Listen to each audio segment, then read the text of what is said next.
प्यार करके आज चाचा तो दूसरा के सामने हम कैसे जियो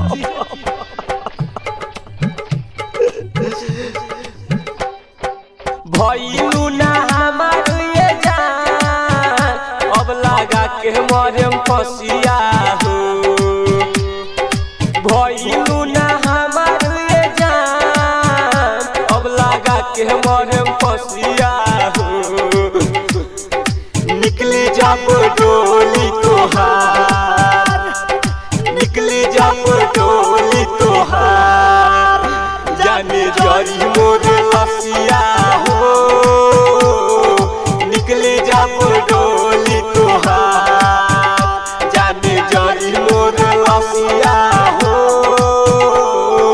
भइलू ना हमार ये जान अब लगा के मरम फसिया हो।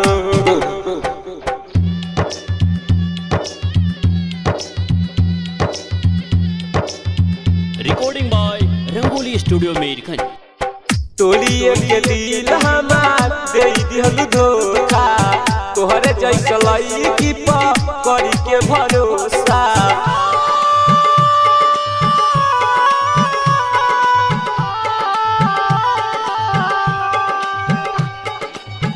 तोलिए के दिल हमार दे दिहलु धोखा तोहरा जैसा लईकी पर करी के भरोसा तू ही तो छोड़ावलू ये जान हमार बदमसिया हो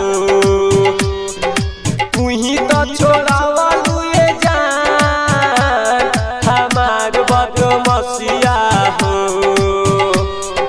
निकली जब डोली तोहार जाने जरी मोर लसिया हो निकली जब डोली तोहार जाने जरी मोर लसिया हो भइलू ना हमार ये जान अब लगा के मर फसिया ये डीजे आजाद डीजे आजाद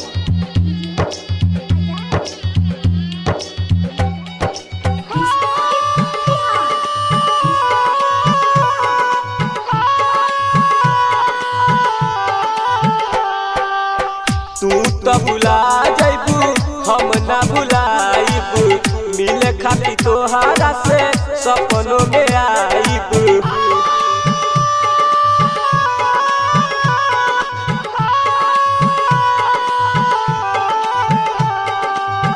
तू तो भुला जाइबू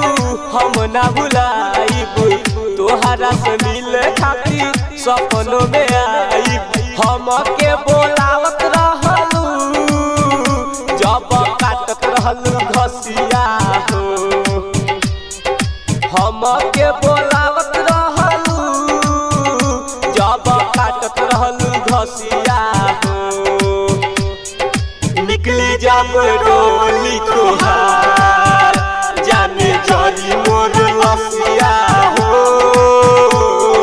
निकली जब डोली तोहार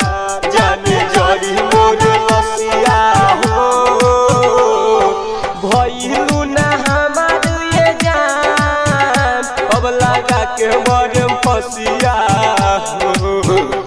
recording by Rangoli studio Mirganj. DJ आजाद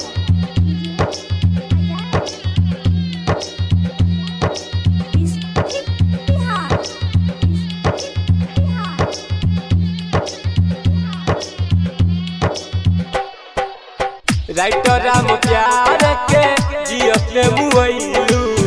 राज प्रेमी के संगे ससुरा में गइलू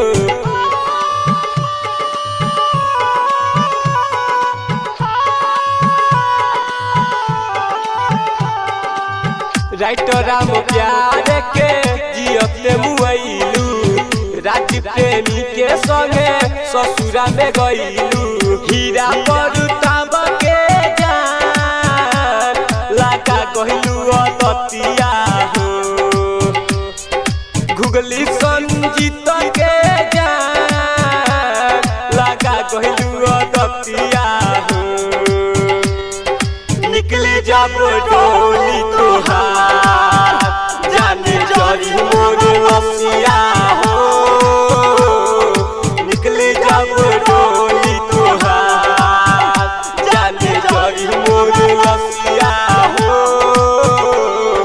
भइलू ना